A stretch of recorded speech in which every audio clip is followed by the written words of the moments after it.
Halo, saya Dr. Made Agus Wanjaya, dokter spesialis bedah di Fakultas Kedokteran Unizar. Hari ini kita akan mulai dengan pembelajaran pemeriksaan hernia, ASI-tes, sama vesikavelea. Seperti biasa, sebelum kita mulai pemeriksaan, kita akan mulai dengan cuci tangan, kemudian jangan lupa memperkenalkan diri, menanyakan identitas pasien, dan melakukan informed consent ke pasien. Untuk mulai persiapan pasien, kita suruh pasien untuk posisi telentang, kemudian melepaskan pakaian. Kita melakukan pemeriksaan selalu dari mulai di sebelah kanan.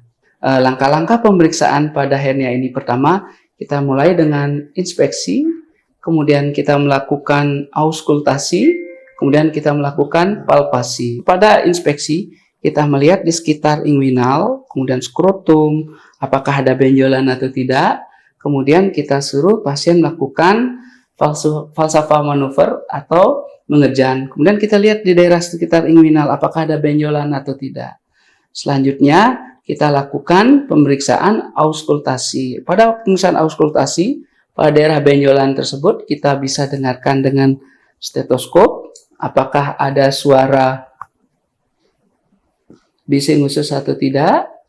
Kemudian bila terdapat suara bising usus, itu berarti isi benjolannya adalah kemungkinan besar adalah usus, atau kalau ada peristatik juga kemungkinan besar adalah usus. Selanjutnya kita lakukan pemeriksaan palpasi.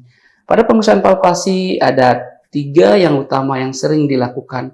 Pertama adalah finger test, kemudian Zeeman test, kemudian ada pemeriksaan thumb test. Kita mulai dari pemeriksaan finger test. Pemeriksaan finger test kita mulai dari daerah, kita lihat daerah tuberculum pubicum, kemudian adalah sias, kemudian adalah skrotum. Kita menggunakan jari telunjuk kita, posisi kita sebelah kanan, kemudian kita masukkan dari skrotum menyelusuri kanalis inguinalis, kemudian sampai pada anulus inguinalis superficial. Saat tangan kita sudah sampai anulus inguinalis superficial, kita suruh pasien melakukan falsafah manuver atau mengejan. Saat teraba atau tersentuh tangan kita oleh benjolan, itu menunjukkan finger test positif. Itu menunjukkan adanya hernia inguinalis lateralis. Sedangkan bila benjolan teraba di sisi medial dari tangan kita, dari telunjuk kita, berarti itu menunjukkan adanya hernia inguinalis direct atau medialis. Adapun inguinalis medialis dan lateralis ini berdasarkan fasa epigastika inferior. Kemudian kita lanjut pemeriksaan Zeeman test. Zeeman test kita menggunakan 3 jari, jari manis, jari tengah, dan jari telunjuk. Pada jari manis kita posisikan pada anulus inguinalis yang profundus, sedangkan pada jari tengah kita posisikan pada anulus inguinalis yang superficialis, sedangkan pada jari telunjuk kita posisikan pada fossa ovalis atau saphenous opening. Saat jari kita seperti ini, kita suruh pasien mengejan atau falsafah manuver. Kemudian bila teraba benjolan terasa adanya massa di daerah jari manis kita, itu menunjukkan adalah hernia hernia inguinalis lateralis. Sedangkan bila pada jari tengah kita akan menunjukkan hernia inguinalis medialis, sedangkan pada fossa ovalis menunjukkan hernia femoralis. Untuk pemeriksaan selanjutnya, kita juga bisa melakukan pemeriksaan transluminasi. Kita di daerah yang benjolan tersebut kita lakukan transluminasi untuk membedakan apakah ini berisi cairan ataupun benda padat atau solid atau usus. Kita lanjutkan pada pemeriksaan ASI-tes. Pertama kita inspeksi dinding abdomen. Pada pemeriksaan ASI-tes ini biasanya kita melakukan pemeriksaan shifting dullness. Yang kedua tes undulasi. Saya akan memperagakan bagaimana pemeriksaan shifting dullness. Mulai kita lihat inspeksi abdomen, kemudian kita melakukan perkusi mulai dari daerah sentral. Biasanya pada shifting dullness ini daerah sentral ini akan timpani, kemudian ke lateral. Semakin ke lateral dia akan menjadi dullness. Saat mencapai titik dullness ini kita suruh pasien miringkan badan, kemudian kita lagi perkusi, dia akan terjadi shifting dullness menjadi timpani. Ini menunjukkan adanya ASI-tes pada abdomen. Selanjutnya, saya akan melakukan peragaan pemeriksaan tes undulasi.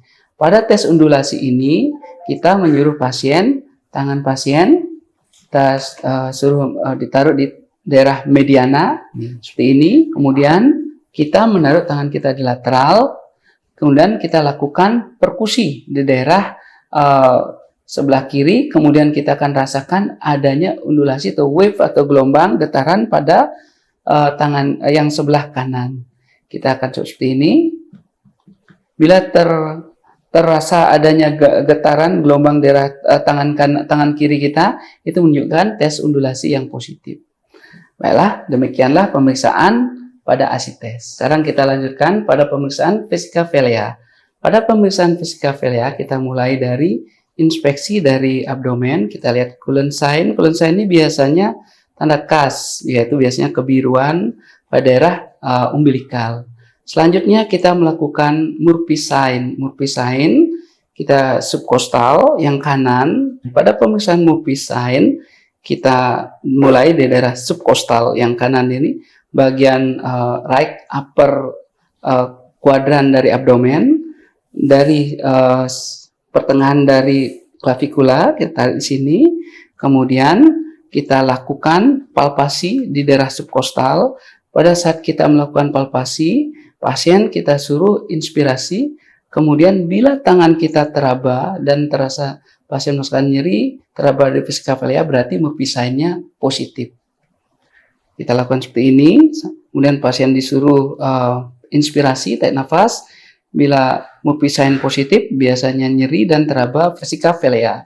Setelah pemeriksaan selesai, kita menyampaikan kepada pasien, pemeriksaan sudah selesai, kita mempersilakan kepada pasien kepada posisi yang semula. Kemudian kita menyampaikan hasil pemeriksaan kita tadi kepada pasien dan memberikan kesempatan kepada pasien untuk bertanya tentang hasil pemeriksaan yang tadi. Dan jangan lupa setelah selesai kita mengucapkan hamdalah, berterima kasih, dan selanjutnya kita balik lagi lakukan cuci tangan dengan antiseptik. Ya, sekian pembelajaran kita hari ini. Semoga bermanfaat. Terima kasih.